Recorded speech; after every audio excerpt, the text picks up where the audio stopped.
Olá, sejam bem-vindos ao Museu da História e da Cultura Afro-Brasileira, o MUCAB, cenário escolhido para este Câmara Rio Entrevista e que, aliás, tem muito a ver com o nosso entrevistado de hoje. Desta vez, a minha missão será conversar com Asfilófio de Oliveira Filho, o Dom Filó. Ele mesmo, o ativista do movimento negro, que participou do movimento Black Rio nos anos 70 e criou o canal e o acervo Cultne, que já virou patrimônio da negritude no país. Antes da conversa, eu te convido a conhecer alguns momentos importantes da trajetória do Dom Filó. Veja só.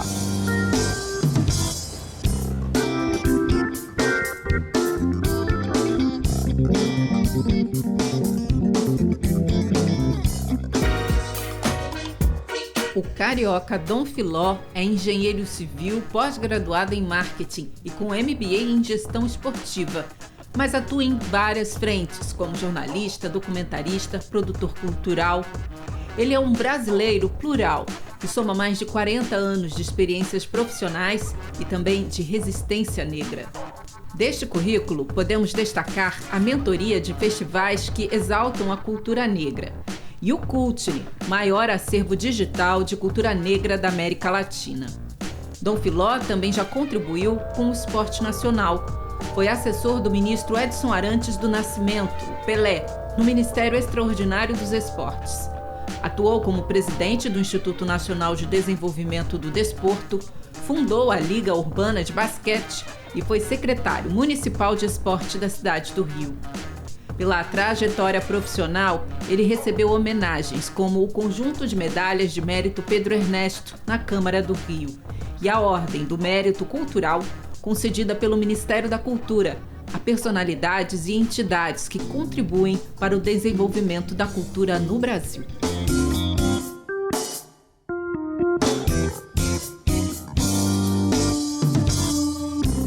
Que prazer conhecer você, Dom Filó. Um prazer, eu que fico lisonjeado. Aliás, começa me explicando a origem desse apelido. Nossa, vamos lá. Bom, primeiro vamos lá, né, em questão do nome original. Tem de origem grega, de origem Asfilófio. Isso vem lá de trás, meu avô Liberto, naquela época, né, pós-abolição, ele forma com um médico branco, grego, a profissão da medicina legal, né, o médico legista. Só que naquela época era o prático, leia-se meu avô, e o médico grego. Os dois formaram essa profissão, amigos assim, formaram uma família, né? E meu pai resolveu homenageá-lo. Falou, olha, eu vou colocar meu nome dos meus filhos, quero o nome grego. Aí o médico falou, então vamos fazer o seguinte, eu vou propor os 3 nomes, tá? Para os seus filhos. Aí tá legal. O primeiro, Aristóteles, o segundo, Benjamin, e o meu pai, Asfilófio, que significa filosofia. Mas se você colocar, fazendo uma versão, AS2, filo, amigo, fio, fiel. Asfilófio, 2 amigos fiéis. Aí vem dessa formação, né? Eu venho para o mundo, minha irmã chama-se Marlene, normal. Meu filho, Pedro, claro, parei ali, né? Porque naquela época, enquanto, sei lá, escola primária, né? Era muito normal a gente ter apelido, né? Em casa era Filozinho. Quando eu vou para, vamos dizer assim, para o mundo da música, já adolescente, né? Eu absorvo esse dom. Quem me coloca é exatamente o Tony Tornado, porque todo mundo para ele era Dom. E aí, Dom, o Dom. Aí acabou me colocando como Dom Filó. E pegou. E pegou. Deu sorte, não deu? Foi legal. Bonito legal. Esse apelido. O seu avô, ele foi um escravo liberto. Sim. Ele falava sobre a escravidão com vocês, aquele período que ele viveu tão de perto? Aí é que está o detalhe, né? Eu só vim saber, você tem uma ideia do que é a questão da informação, da memória. A gente não tem informação, eu não tenho informação nenhuma, a não ser o nome dele, o nome de minha avó. Porque essa informação eu fui receber há 25 anos atrás, dentro da família. Já adulto? Já adulto. É aí que eu fui entender a questão do meu nome, etc, né? Porque acho que, em geral, as famílias negras não têm essa informação. Chegaram aqui escravizados, mudaram seus nomes, né? A minha família é de origens bem distantes. Meu pai é ali de Minas, daquela área de São Lourenço e tal. Minha mãe é da Baixada Fluminense, do Rio de Janeiro, né? Então, meu pai chega aqui a partir de um convite das tias. Sabe aquelas tias da Praça 11, aquela história toda? Tia Seata, as tias, todo mundo vinha para a Praça 11, ali naquela região, né? E as primeiras tias que vieram, se estabeleciam e vinham trazendo os seus familiares. Então, foi assim, a gente não tem informação, eu não tenho informação, né? Isso é o grande problema da nossa comunidade, a partir, pelo menos, dos últimos 60 anos, a gente ainda tem alguma coisa. E eu contribuí com isso. E o seu letramento racial, então, já foi na juventude? Sim, com certeza. Que, aliás, foi um período crítico do país, ditadura militar. Sim. Eu sou de 49, né? Eu chego aqui nesse mundo em 49. Então, meu pai é aquele que vem lá de Minas Gerais como mecânico, se estabelece, né? Consegue fazer um pé de meia, né? Trabalhando como mecânico na rua, comprando um carrinho ali, e ele conseguiu ter uma estrutura, comprou uma casa própria, constituiu uma família. Vocês moravam na Zona Norte? Sim. Eu chego numa casa de cômodo em Botafogo. Ali foi a primeira moradia, né, do meu pai e minha mãe, naquelas, leia-se, se diria cabeça de porco, né? Um grande casarão onde se tem vários quartos e áreas comuns, como banheiro e cozinha. Fiquei lá 1 ano. Meu pai veio já descendo, né? Quando a gente diz descendo da Zona Sul, Botafogo, e chega até o Rocha, e eu me estabeleço no Jacaré. Jacaré, região ali perto do Meia. E ali meu pai conseguiu ter uma vida mais, vamos dizer, organizada, ao ponto de criar uma família em umas condições diferenciadas da minha comunidade, do meu entorno. Ou seja, a gente desce o morro e vai viver no asfalto. Ali a gente tem uma casa própria, ali ele tem um espaço de trabalho, agência de carro, ele consegue daquela oficina montar uma agência de carro. E eu, 15, 16 anos, eu já trabalhava com ele. Porque ele precisava de uma condição. Olha, meu filho, seu pai tem um 4º ano primário, só sei assinar o nome, mas sou bom de conta e sou um bom vendedor. Você vai me ajudar para a gente perder menos dinheiro. Eu fui administrar a contabilidade dele, aos 14, 15. Ganho um carro aos 18 anos, 0 quilômetro. Quando eu chego 18 anos e ganho o mundo, aí o meu letramento racial chega. Porque eu chego numa faculdade que só tinham 3 negros, né? Vou para um universo onde era um universo branco, em que o fato de eu estar ali, né? Eu era diferente, embora tenha carro, 0, é o negro que chegou ali.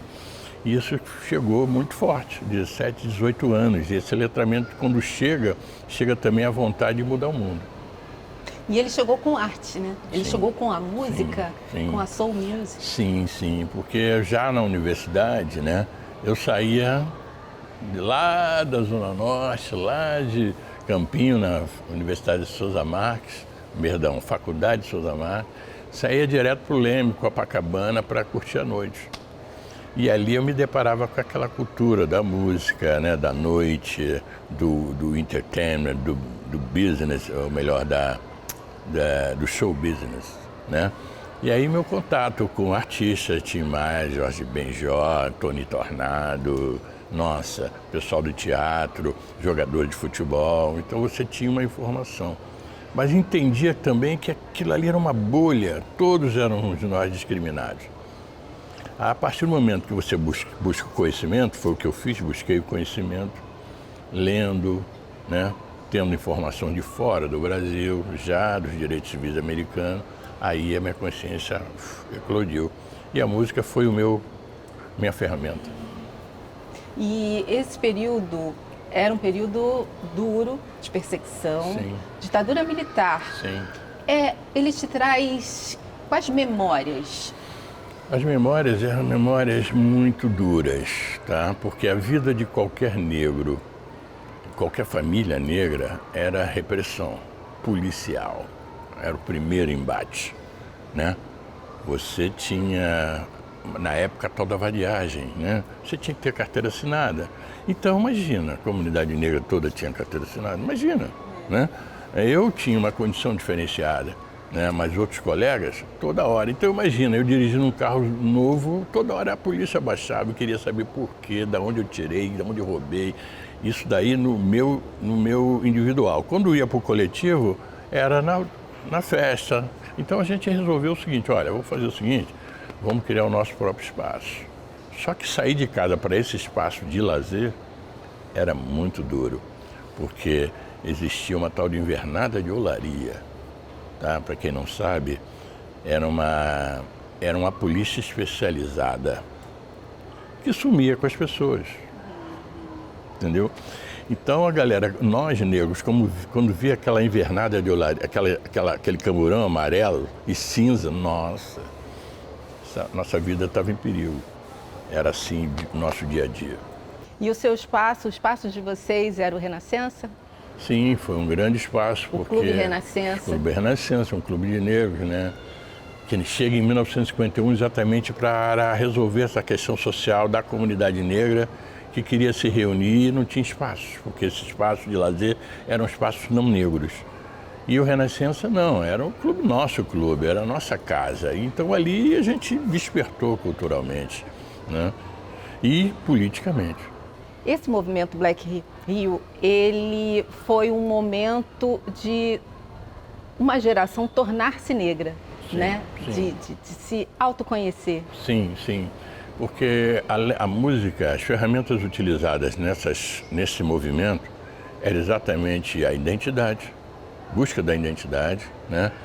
E o que a gente fala hoje muito é o pertencimento. Quando você se reúne junto a 2, 3, 4, 5 mil pessoas e que se reconhece, linda, maravilhosa, né? E você está ali em conjunto, nossa, isso é pertencimento, né? E aí, automaticamente, você, na sociedade, nota-se um comportamento.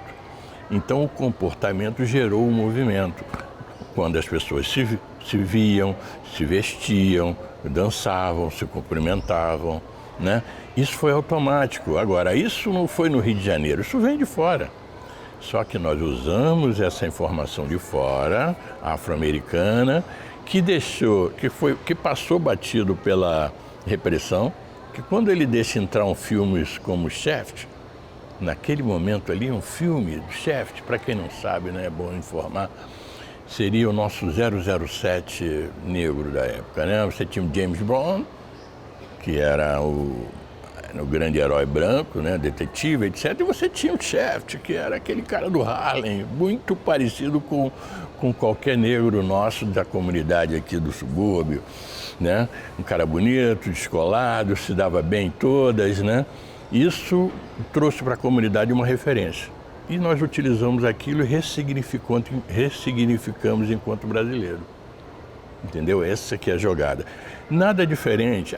Vocês usaram a música americana. Não, o rock and roll estava do lado, o Beatles estava aí, não fomos nós que inventamos. Isso aí. Né? Foi isso. Vamos para o intervalo? Vamos lá. Câmara Rio Entrevista volta já já.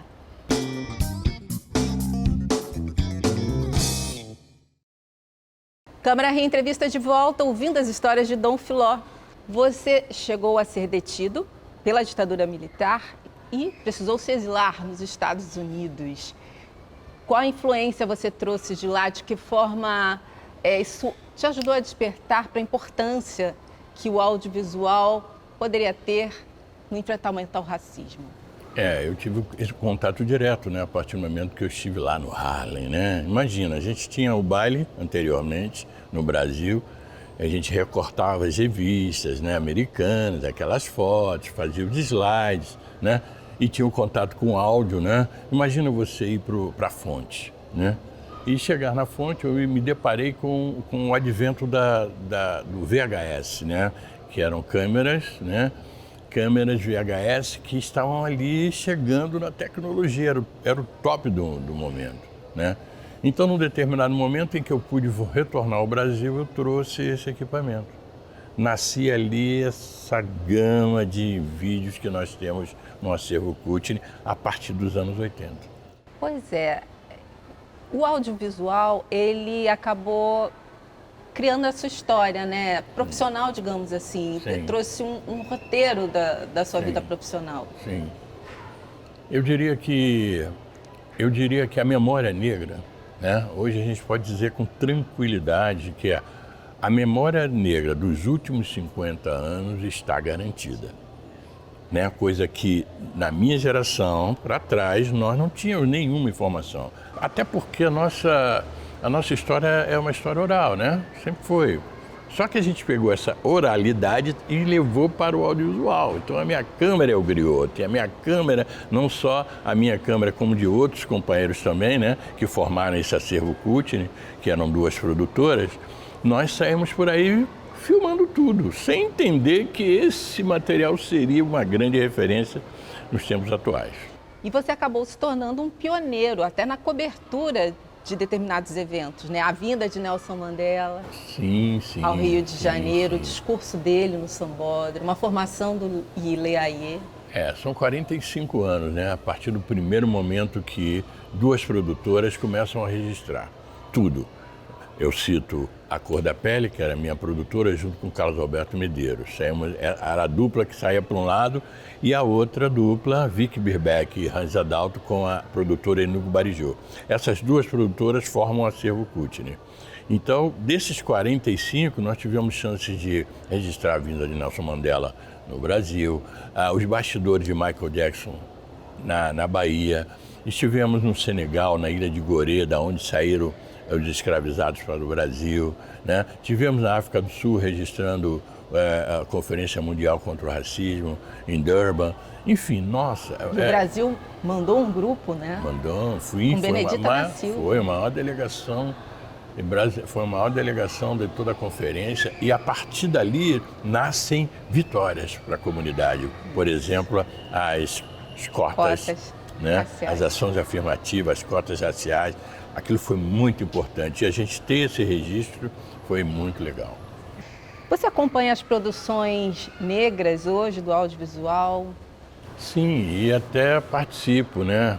Eu acho muito bonito, por exemplo, estar participando neste momento com uma garotada, né? Eu, nos meus 75 anos, ainda estou aí produzindo. Assim como a Abdias também, né?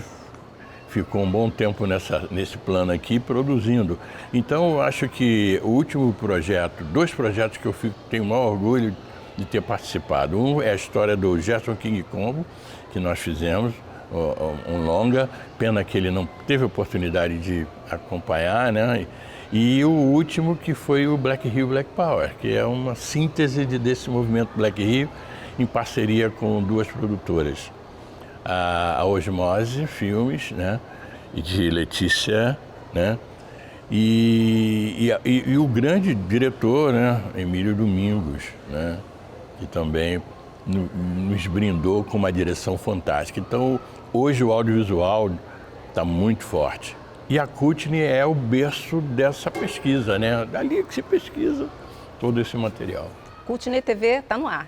Kutner também está no ar, TV. A gente chegou com o advento ali, né? Com esse advento da pandemia, né? As pessoas começaram a procurar muito esse acervo e a gente entendeu que tinha que dar um toque de entretenimento.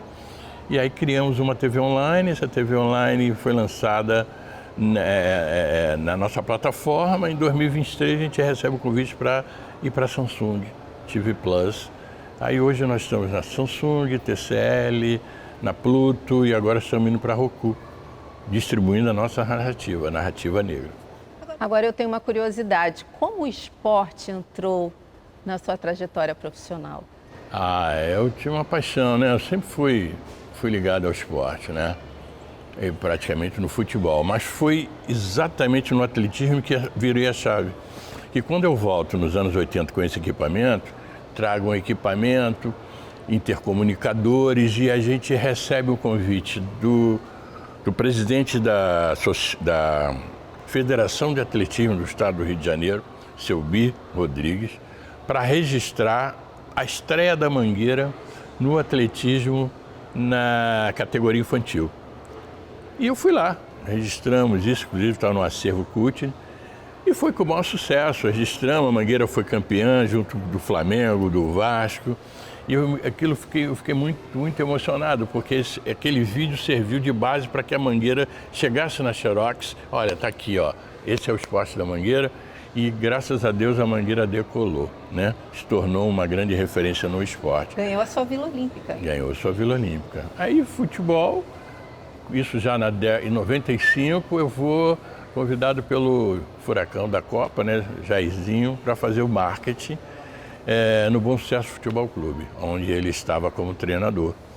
E aí eu estive lá, fiquei 2 anos, recebo convite para ir para Brasília trabalhar com o ministro Pelé, né, Edson Arantes do Nascimento. E lá fiquei 2 anos, aí foi fantástico. Cheguei numa Olimpíada, participamos do projeto de visibilidade da Paralimpíada, hoje Paralimpíada, né? Enfim, o esporte é contagiante, né? E salva vidas. Quanta coisa você fez. O seu pai queria que você fosse engenheiro, você estudou engenharia civil. Esse aprendizado de alguma forma te ajudou? Sim, as ciências exatas me deu aquele sentido de construção. Olha, base, princípio, meio e fim, né? Você, para chegar da base até a cobertura, você tem que colocar um tijolo por tijolo. Esse conceito da engenharia, né, me deu essa estrutura. Então, hoje tudo é muito planejado, né? Até o meu inconsciente tem planejamento. Dom Filó, o estrategista. Por aí, seria isso. Eu sou meio low profile, não sou naquele acadêmico, não tenho o poder de fala, mas eu trabalho na estratégia. E está trabalhando em alguma biografia, porque precisamos ter o seu livro. Eu acho que falta Sair só do isso. audiovisual e... Eu acho que só falta isso, né? Porque já foram outras pessoas, já propuseram e produziram, né? Peças de teatro, agora, como falei, no cinema, né? Na música, gravei recentemente com Rael e Mano Brown, enquanto rapper. Eles que me convidaram porque eles admitiram assim, ó, você é o primeiro MC do funk. Aí eu falei, realmente. Aí eu fui entendendo por causa das mensagens que a gente passava, né? Já tivemos na exposição, né, do Mar, que foi 1 ano e meio de exposição do funk, uma ousadia. E agora falta o livro, né? Mas eu vou chegar lá. Quando você se olha no espelho, você tem orgulho? Eu tenho orgulho da minha raça, sabe? Porque ser negro nesse país não é fácil. Não é fácil. Nós somos maioria, mas não temos prioridades, né? Tudo para nós é difícil. Só que aqui tem uma arte da negociação. Eu aprendi isso com os meus ancestrais. Sobreviver e viver nesse país, principalmente no Brasil, tem que saber negociar. E isso daí é o que eu faço. Eu negocio sem ser servil. Pelo menos eu divido. Também não quero ser mais do que ninguém. Mas o meu espaço está garantido porque plantaram para mim essa estrada. Então agora eu tenho que continuar plantando para a juventude que vem, né? A ancestralidade já proporcionou isso. Então estou me dando essa condição.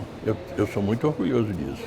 Mas numa boa, sem ser muito low profile. Sem vaidade. Sem vaidade, sem tranquilo. Porque eu vim agora no carro dizendo, cara, você é generoso, continue generoso. Eu digo porque nossas vitórias são coletivas, no individual a gente não tem caminho longo, né? Essa aqui é a minha visão. Então, o meu trabalho hoje é diminuir o espaço, o gap, né, que eu tive. Eu só acordei aos 18 anos enquanto negro. Hoje, eu costumo dizer, meu neto com 10 já está ligado o que é racismo e está pronto para responder qualquer ataque. Tá dito. Dom Filó, obrigada. Obrigado. Vamos fazer a entrevista parte 2, tá? Sim, com certeza. E já com o livro publicado. Poxa, combinado? Assim seja. Câmara Rio Entrevista chega ao fim. Por favor, acompanhe as nossas produções lá no YouTube da Rio TV Câmara. Tem muita produção bacana por lá. Até a próxima. Tchau.